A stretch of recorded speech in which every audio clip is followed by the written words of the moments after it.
Ambassador Elena Reyes took a deep breath as the massive doors of the Galactic Council chamber opened before her. This was it, humanity's chance to finally move beyond observer status and join as a full member of the galactic community. The chamber was enormous, with high ceilings that seemed to stretch into infinity. 27 different alien species sat in elevated platforms arranged in a half-circle. Some looked almost human, while others were so strange that Elena still found it hard not to stare. The air smelled of strange spices and the odd metallic scent that seemed common to most council buildings. "Ambassador Reyes of Earth, you may approach," announced Grand Arbiter Scifi, his voice deep and echoing. The thin, blue-skinned alien's 4 eyes blinked in sequence as he watched Elena walk forward. Elena moved with confidence. At 53 years old, she had spent her life preparing for this moment. First as a soldier, then as a diplomat. Her dark hair was pulled back tightly, showing the small scar on her forehead from her military days. Her blue formal suit was cut perfectly, displaying Earth's insignia on the shoulder. "Esteemed members of the Galactic Council," she began, her voice strong and clear. "For 30 years, humanity has observed your proceedings. We have learned your ways, traded with your worlds, and followed your laws. Today, I ask that you recognize our readiness to join as full members of this ancient and honorable body." A low murmur ran through the chamber. Elena noticed several delegates leaning together to whisper. The massive Vordax representative, a reptilian being nearly 3 meters tall, made a sound that might have been a laugh. Unknown to Elena, 12 of the council members had already decided humanity's fate 3 days earlier in a secret meeting. Humans were advancing too quickly, adapting alien technologies and improving them in ways that made the older species uncomfortable. They were unpredictable, dangerous. "The council acknowledges your petition, Ambassador," said Scifi. "You may present your case." For the next hour, Elena showed data on human technological achievements, peaceful resolutions to conflicts, and examples of successful trade agreements. She spoke of Earth's art, music, and the human drive to explore and understand. "What makes humanity unique," she said near the end of her presentation, "is not our technology or our military. It's our diversity of thought and our resilience. We have fallen many times throughout our history, but we always rise again, learning from our mistakes. We don't ask to join the council because we are perfect, but because we are always striving to be better." When she finished, Elena expected questions or discussions. Instead, there was only silence. Voxthal, an Arcturian delegate with silvery skin and large, gentle eyes, finally spoke. A passionate argument, "Ambassador Reyes. Perhaps we could discuss this further at the reception tonight. I find myself curious about humanity's perspective." Elena nodded, smiling. "I would be honored." She couldn't see the look that passed between Voxthal and Scifi as she turned to leave. The reception hall glittered with strange lights that floated near the high ceiling. Aliens from all 27 council species mingled, drinking colorful liquids from crystal containers. Ambassador Elena Reyes stood alone for a moment, watching the gathering with careful eyes. "Ambassador, I'm pleased you could join us," said Voxthal, approaching with 2 drinks. The Arcturian's silvery skin seemed to shimmer under the floating lights. He handed 1 glass to Elena, the liquid inside glowing slightly blue. "Thank you for the invitation," Elena replied, accepting the drink but not tasting it. "I was hoping we could discuss Earth's application in more detail." Voxthal's large eyes blinked slowly. "Of course, but not here. Too many ears, too much noise. I have something to show you that might help humanity's case, something the other council members don't want you to see." Elena's military training made her suspicious, but her diplomatic mission demanded she take risks. "Lead the way," she said with a smile that didn't reach her eyes. They walked through several hallways, moving deeper into the council building. Elena carefully memorized each turn, noting the decreasing number of other people as they walked. "Just through here," Voxthal said, gesturing toward a large metal door at the end of a deserted corridor. Elena hesitated. What exactly are we going to see, Counselor? The truth, Ambassador. Something few outsiders ever witness. The Arcturian placed his hand on a scanner, and the door slid open. Inside was a circular room with a raised platform in the center. Elena stepped in cautiously, her eyes sweeping the space. Too late, she noticed the unusual pattern on the floor, a containment circle. The door hissed shut behind her. Vox Fall remained outside, his expression now cold and distant. I apologize, Ambassador, he said through the intercom. This was necessary. Energy shields sprang up around Elena, forming a transparent cylinder. She immediately reached for the emergency beacon in her jacket, but a signal jammer activated, blocking all transmissions. The hidden door opened, and Grand Arbiter Scifi entered with 6 other council members. Ambassador Elena Reyes, Scifi announced formally. The High Council has determined that humanity presents an unacceptable risk to galactic stability. Elena stood straight, her face calm despite her racing heart. On what grounds? We followed every regulation, every treaty. Your species advances too quickly. You adapt our technologies and improve them in ways we cannot predict. More concerning, you have begun forming alliances with younger species, encouraging them to question our authority. The cylinder around Elena began to glow with increasing heat. This is being broadcast to all council worlds, Scifi continued. A demonstration of what happens to those who would disrupt the order we have maintained for millennia. Elena realized with horror what was about to happen. But instead of begging, she stood taller. Is this your justice? Secret meetings, no trial, no chance to defend ourselves. Her voice remained steady. You prove everything humans have suspected about the Council. You fear us not because we're violent, but because we represent change. The chamber began to fill with plasma energy. Elena felt her skin burning but refused to scream. You've made a terrible mistake, she said, looking directly into the recording devices. Humanity will not forget. As flames consumed her body, Ambassador Elena Reyes remained standing until the very end, her eyes defiant, her dignity intact. The council members watched impassively as she was reduced to ash. Send the recording to Earth, ordered Scifi. They will understand now that resistance is futile. Humans will retreat to their system and remain there where they belong.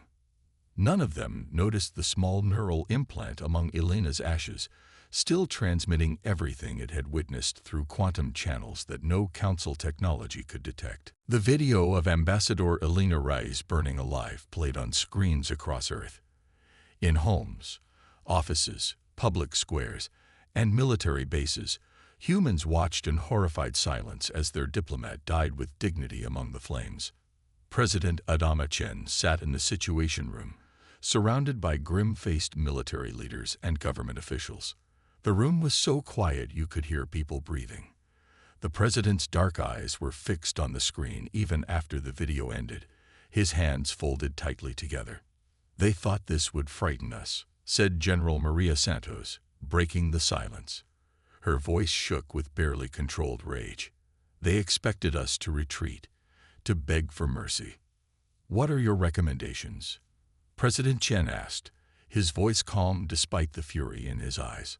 Strike now, said Admiral James Wilson, pointing to a digital map of known council worlds. We have the coordinates of 17 major council military bases. Our new Theseus-class destroyers can hit them before they realize we have that capability. Defense Secretary Omar Khan disagreed. We should gather our forces, build our defenses. They clearly have technology we don't fully understand. The neural data from Elena's implant appeared on the main screen. Dr. Layla Patel, head of Earth Intelligence, stepped forward. Ambassador Reyes was carrying a quantum-entangled neural recorder, she explained.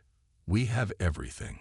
The Council's secret discussions, their military deployment codes, the location of their fleet movements. Even after they killed her, the implant kept transmitting. President Chen stood up and walked to the window overlooking Washington, D.C. for a moment, He was silent, looking at the city below where thousands had gathered in a candlelight vigil for Elena. "They murdered our ambassador, a woman of peace, to send us a message," he finally said. "Now we will send one in return."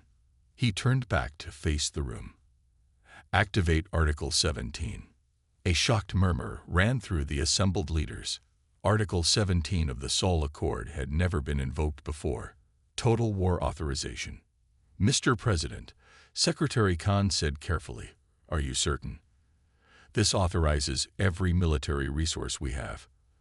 "I am certain," Chen replied. "And activate Project Prometheus." The military leaders exchanged looks.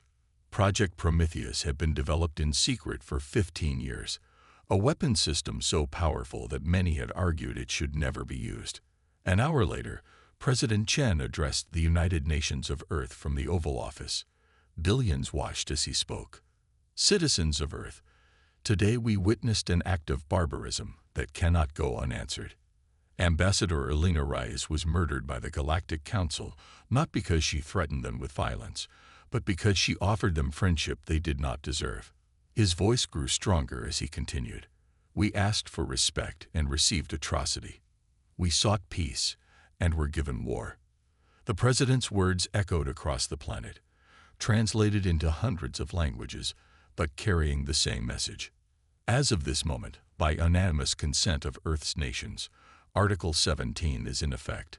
All military reserves are activated. All defense industries are now operating under wartime protocols. He leaned forward, his eyes seeming to meet those of every person watching. "The Council believed we would cower in fear. Instead, we will show them something they have never seen before. Humanity united in righteous fury. We did not want this war, but we will end it." Across Earth, military bases hummed with activity. Ships that had been hidden in secret facilities were brought online. Soldiers said goodbye to their families. Humanity was going to war. Admiral Hiroshi Tanaka stood on the bridge of the EFS Vengeance, Earth's most advanced warship. At 62 years old, Tanaka had spent his life preparing for war, while hoping it would never come. Now, as he looked at the holographic display showing his fleet of 30 ships, he felt a cold resolve. "All ships report ready, Admiral," said Commander Sarah Chen, his second in command. Her young face was serious beneath her short black hair. "Operation Righteous Fury is now active," Tanaka announced, his voice carrying to every ship in the fleet. "Our target is the homeworld of Grand Arbiter Scifi. We strike only military targets and the homes of officials who voted for Ambassador Reyes' execution." The fleet moved through space using technology the Council didn't know humans possessed. Quantum fold drives that allowed them to travel without using the standard jump gates the Council controlled. "Stealth systems active," reported Lieutenant Rodriguez from the tactical station. "Council defense systems show no sign of detecting us." On the main screen, Scifi's homeworld appeared. A blue-green planet with 3 small moons. Orbital defense platforms circled it like metal insects. "Deploying shadows," Tanaka ordered. From each Earth ship, smaller craft emerged, barely visible even to enhanced sensors. These shadow vessels carried Earth's best Special Forces troops. "Shadows have reached orbital defense stations," Commander Chen reported after 30 minutes of tense waiting. "Defense systems are being compromised." Tanaka nodded. This was the most dangerous part of the plan. If the Council detected them now, the entire fleet could be destroyed. "We have control of their defense grid," Chen announced finally. "All orbital weapons have been temporarily disabled." "Begin Phase 2, ordered Tanaka. The Earth fleet descended into the atmosphere, their advanced shields making them appear as nothing more than meteor showers on the planet's sensors. The Council's primary military base on the planet came into view, a massive complex spread across 20 square kilometers. Target weapons factories, command centers, and ship hangars only, Tanaka reminded his weapons officers. No barracks or civilian areas. Precision laser strikes hit the targets with surgical accuracy. Power stations exploded in blue-white flashes. communication towers collapsed. Underground hangars were sealed with melted metal. Send teams to the estates, Tanaka ordered next. Special Forces squads moved through the night toward the luxury homes of the 12 council members who had voted for Elena's execution. Within 10 minutes, reports confirmed that all 12 estates had been precisely targeted, security systems disabled, defensive weapons destroyed, and the buildings themselves damaged, but with no loss of life. All targets neutralized, Admiral, reported Commander Chen. 0 civilian casualties. Estimated military casualties less than 50. Tanaka activated the planet-wide communication system that his hackers had seized control of. People of Sciveri's world, he said, his voice now broadcasting to every communication device on the planet. I am Admiral Hiroshi Tanaka of Earth.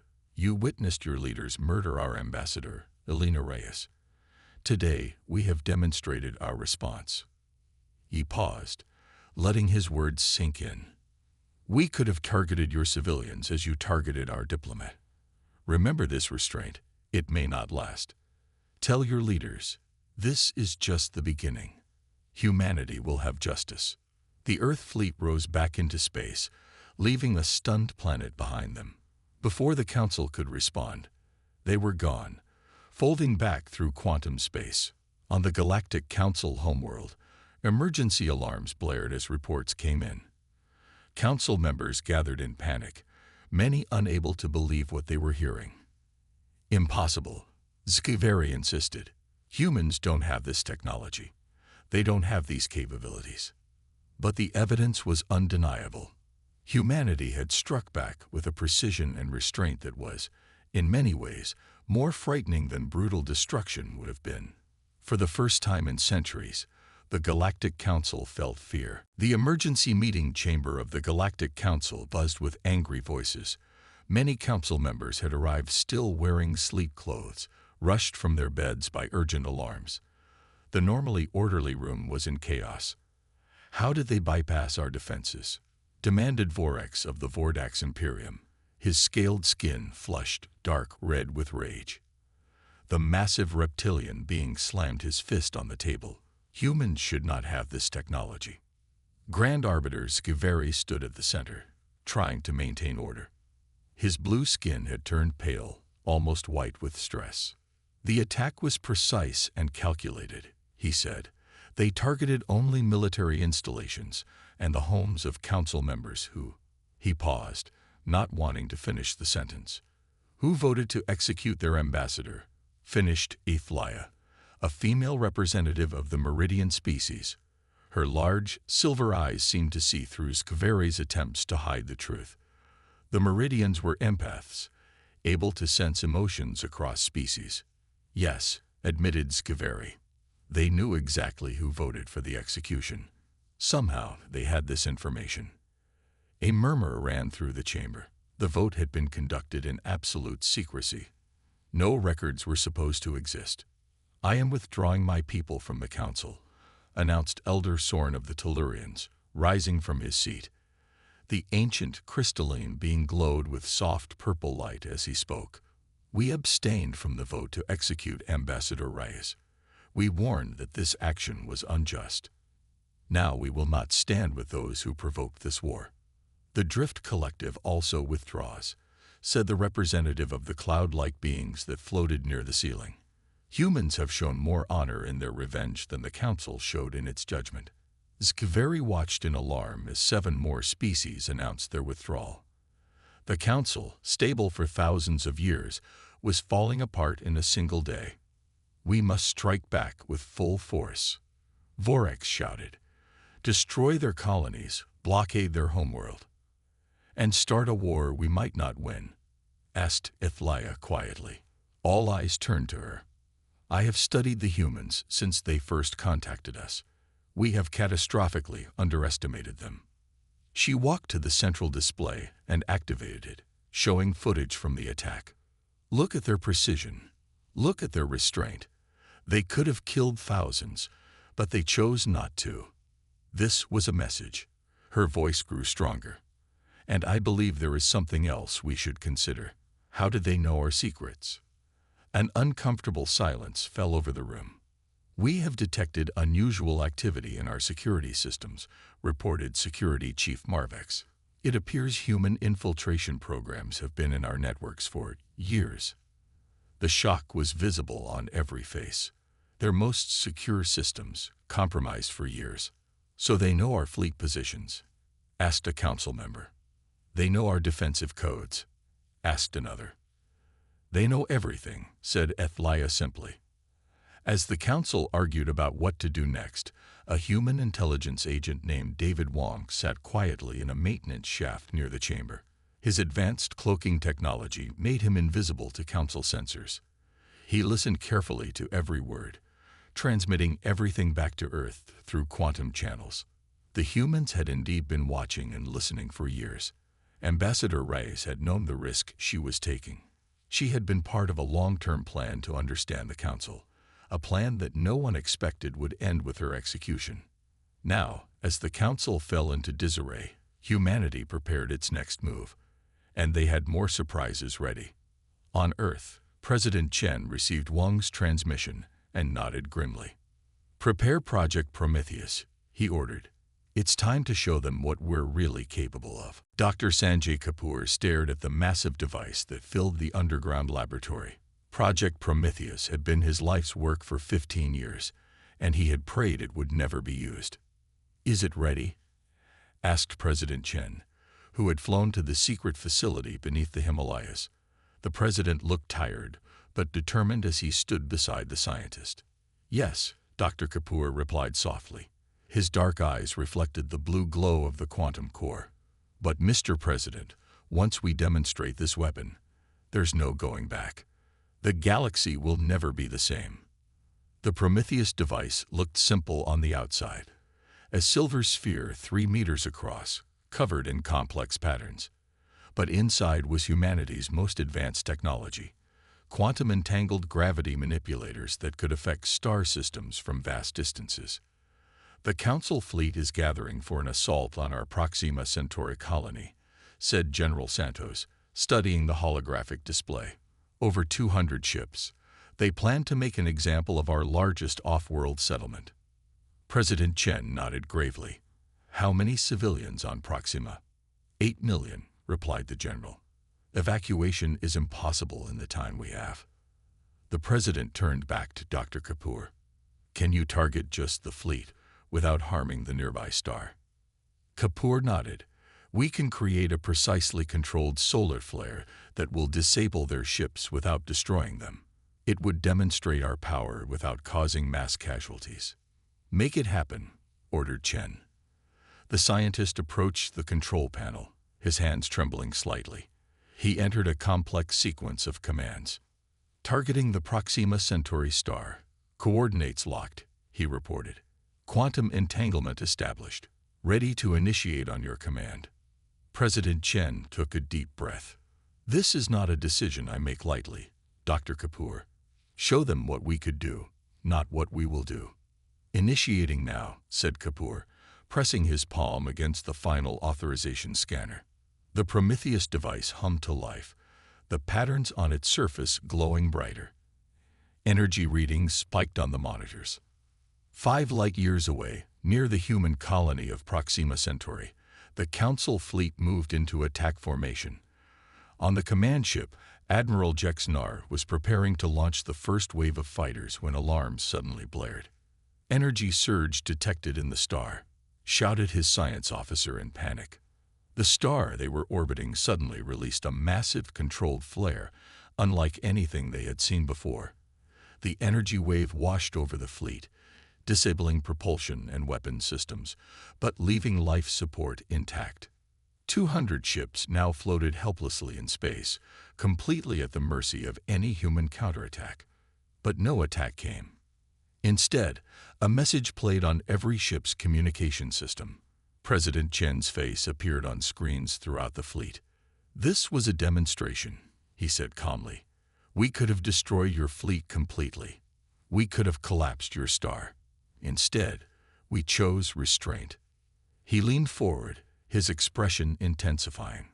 Your ships will regain power in 24 hours, enough to return to your territories. Use this time to reconsider your position. We did not start this conflict, but we have the power to end it, one way or another. Back on Earth, in the Situation Room, military leaders watched the successful operation with a mixture of awe and concern. "We should press our advantage," urged Admiral Wilson. "We could end the Council's threat forever." "And become what they feared?" asked the President. "Destroyers of worlds." "No, we will use Prometheus as a shield, not a sword." Dr. Kapoor silently thanked whatever gods might be listening. His creation had been used with wisdom today, but he knew that pressure would grow to use it more aggressively if the war continued. And somewhere in deep space, human intelligence officers were discovering disturbing information about why Ambassador Reyes had really been killed, a truth that would change everything about this conflict. Captain Maya Rodriguez moved silently through the dark corridors of the Hegemony archives. The oldest species in the Galactic Council, the Hegemony had kept records of all Council activities for over 10,000 years, and Maya was here to steal their secrets. "Security drones approaching," warned Lieutenant Keller through her earpiece.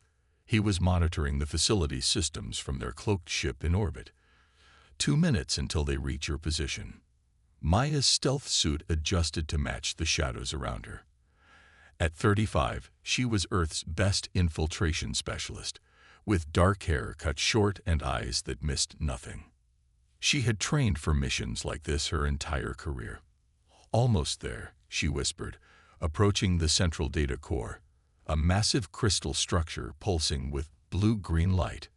She attached a small device to the crystal, and streams of data began flowing into her specialized computer. Ambassador Reyes' death had accelerated humanity's plans, but operations like this had been prepared for years. "Download at 40%, Maya reported. "What am I looking for specifically?" "Anything about why they really killed Reyes," replied Colonel Jackson from Earth Command. "Intelligence suggests there was more to it than fear of our technology." The data scrolled rapidly across Maya's visor display.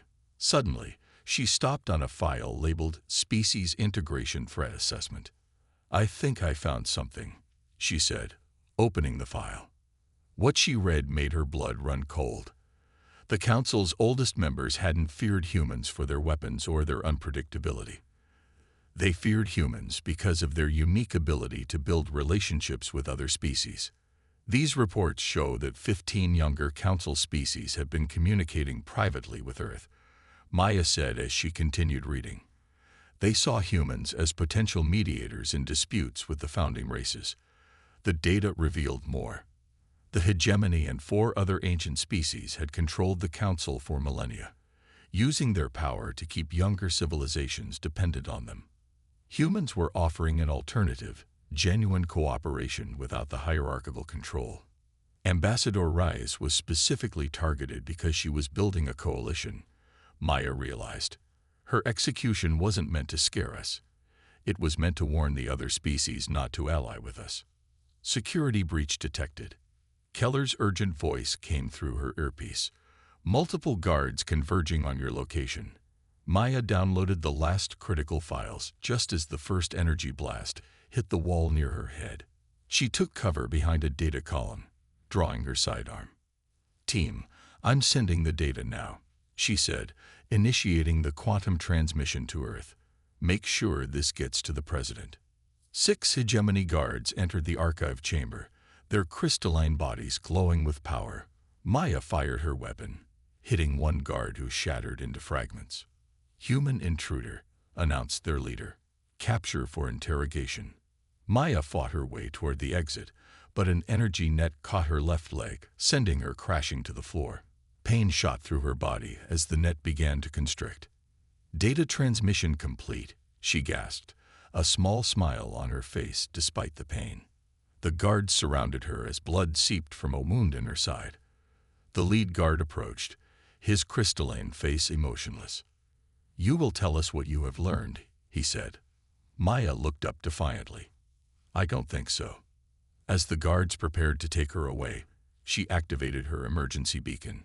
Somewhere in space, Special Forces Commander Jackson Lai received the signal. He looked at the blinking light on his console, his face hardening with resolve. "Prepare rescue team," he ordered. "Captain Rodriguez is in trouble." He didn't add that Maya was also his former partner, or that they had both been friends with Ambassador Reyes. This mission had just become personal. Back on Earth, President Chen reviewed the stolen data with growing anger. The truth was now clear, and it would change their entire approach to this war. Commander Jackson Lai studied the holographic map of the Hegemony Fortress where Maya was being held. At 40 years old, Lai had led dozens of rescue missions, but none with such high stakes. His dark eyes were focused, his body tense with determination. "Impossible to breach their defenses with our current force," said Lieutenant Walsh, pointing to the fortress's energy shields. "Even with stealth technology, we'd be detected before reaching the detention level." Lai didn't respond immediately. He was remembering Maya's smile, the way Elena had introduced them 6 years ago at the academy graduation. Both women had been like family to him. A communication alert interrupted his thoughts. "Commander, unidentified ships approaching our position," reported Ensign Chen from the bridge. Lai hurried to the command deck, expecting to see Council forces. Instead, the scanner showed 5 ships of unfamiliar design. "They're hailing us," said the communications officer. On the main screen appeared a strange, cloud-like being that seemed to shift and change constantly. A member of the Drift Collective. "Human vessel, I am Nexus 7 of the Drift Collective," the being said. "We monitored your operative's capture. We wish to assist." Lai was suspicious. "Why would you help us?" "The execution of your ambassador revealed the corruption we have long suspected within the Council. We have withdrawn our membership." The cloud beam pulsed with blue light as it spoke. "We are not alone in this decision." The screen split to show representatives from the Tellurians, whose crystalline bodies glowed with gentle light, and 3 other species Lai recognized as younger Council members. "The Hegemony has controlled the Council for too long," said Elder Sorn of the Tellurians. "We believe humanity offers a better path forward. A path of true cooperation, not domination." Lai could hardly believe what he was hearing. "You're willing to fight against the Council?" "We already have," replied Nexus 7. "Our combined fleet has engaged Council forces in the Orient sector, drawing away their reinforcements from this area." Elder Sorn added, "We can temporarily neutralize the fortress's energy shields. Our crystalline technology is compatible with Hegemony systems." For the first time since hearing of Maya's capture, Li felt hope. "We would be grateful for your assistance," he said formally. The plan came together quickly. The Tellurians would create a brief window in the fortress shields, allowing Lai's team to enter. The Drift Collective would provide sensor jamming, making them invisible once inside. As Lai prepared his rescue team, Admiral Tanaka called from Earth Fleet Command. "Commander, the President has authorized integration of our new allies into the battle plan," Tanaka said. "This changes everything. We're no longer fighting alone." "I understand, Admiral," Lai replied. "We'll bring Captain Rodriguez home, and then join the main fleet." 3 hours later, Lai's team approached the Hegemony Fortress in a small stealth craft. Beside him sat 2 human soldiers and a Tellurian volunteer named Crystal Song, whose body could interfere with Hegemony security systems. "Shield disruption in 3, 2, 1, came Elder Sorn's voice over the comm. A small hole appeared in the shimmering energy barrier surrounding the fortress. Lai's craft slipped through, landing in an unused maintenance bay. "Life signs detected," whispered Crystal Song, her body glowing faintly. "Your captain is being held 2 levels below. She lives, but her life energy fades." They moved quickly through the fortress, avoiding patrols with the help of the Drift Collective's jamming field. When they encountered 2 guards, Lai's team disabled them silently. Finally, they reached the detention level. Through a transparent door, Lai saw Maya lying on a metal table, her face bruised, a Hegemony interrogator standing over her. "Now," Lai ordered, Crystal Song touched the door controls, overriding them instantly. The team rushed in, stunning the interrogator before he could react. "Took you long enough," Maya said weakly as Lai cut her restraints. He smiled despite the gravity of the situation. Had to make some new friends first. As they carried Maya back to their ship, she gripped Lai's arm. "Did you get the data? Do they know about the Council's real motives?" "Yes," Lai assured her, "and we're not fighting alone anymore. Everything has changed." As their ship escaped, they watched Allied vessels from 5 different species engage a Council pursuit force, covering their retreat. The war had entered a new phase. Humanity had found its place in the galaxy, not as conquerors, but as leaders of a coalition fighting for a different future. The combined fleet gathered at the edge of the Centauri system, over 300 ships from Earth and their new allies. Admiral Tanaka stood on the bridge of the ESS Vengeance, now the command center for this unprecedented force. "All ships report ready," announced Commander Sarachen. "Human vessels at full combat readiness. Allied forces standing by." On the main view screen, representatives from each allied species appeared. The glowing form of Elder Sorn, the shifting clouds of Nexus 7, and leaders from 4 other former Council races. "Today we end the Council's corrupt rule," said Tanaka, his voice transmitted to every ship in the fleet. "Remember our objective. We take the Council citadel intact. This is not about destruction, but about building something new." Captain Maya Rodriguez sat in a command chair on the bridge, still recovering from her injuries, but insisting on participating in the mission. Commander Lai stood beside her, leading the ground assault team. "Prometheus device is ready," reported Dr. Kapoor from Earth, "standing by to disable their planetary shield on your command." Tanaka nodded. "Begin the operation." The fleet moved forward, dropping out of quantum space directly in the Centauri system. On the central Council planet below, alarms blared as defense forces scrambled to respond. Inside the Council citadel, Grand Arbiter Scifi watched in horror as the massive fleet appeared on their sensors. "Impossible," he whispered, his blue skin paling. "They cannot have gathered such a force so quickly." "Those are ships from our own Council members," exclaimed a junior officer. "The Tellurians, the Drift Collective. They'd fight alongside the humans." Scifi turned to his commanders. "Activate the planetary shield. Launch all defensive ships." But before the shield could fully deploy, a focused beam of energy from Earth struck the planet's surface. The Prometheus device targeting not the planet itself but the shield generators. The massive energy bubble flickered and died. "Shield is down," reported Commander Chen on the Vengeance. Deploying ground forces. Hundreds of transport ships descended toward the Citadel, carrying special forces from Earth and their allies. Commander Lai led the first wave, their ships landing directly on the Council headquarters grounds. "Move fast, stay together," Lai ordered as his team exited their transport. "Security forces will be concentrated around the Council chamber." They fought their way through the Citadel corridors, their progress aided by intel from Alina's neural implant that had mapped the entire complex. Tellurian forces used their crystalline abilities to disable security systems, while Drift Collective members flowed through ventilation systems to scout ahead. "We're approaching the central chamber," Lai reported as they reached the massive doors of the Council hall. Suddenly, they heard weapons fire from a side corridor. Lai signaled his team to investigate and found Maya already there, having separated from the group despite her injuries. She was pinned down by fire from several guards. "Maya, fall back," Lai shouted, providing covering fire. "Can't," she responded, grimacing in pain. "Scifi is escaping through that door. He has data that proves everything." Lee made a split-second decision. "Team 2, secure the Council chamber.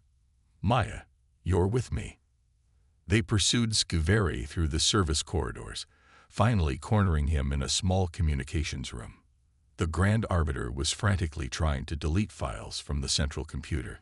"It's over, Scifi," said Lai, his weapon trained on the alien. The blue-skinned alien turned slowly, his 4 eyes blinking in sequence. Commander Lai and Captain Rodriguez.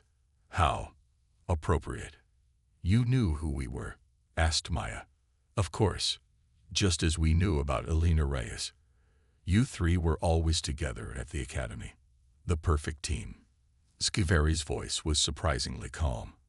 That's what we feared most about humans, your ability to form bonds, to inspire loyalty across species.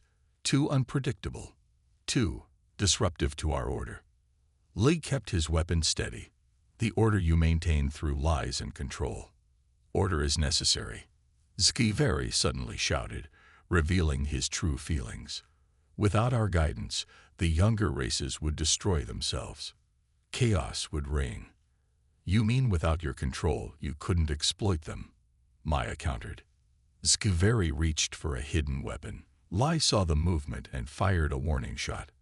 Don't, he said coldly. Sciveri lunged anyway. Lai had no choice. His next shot struck the Grand Arbiter in the chest.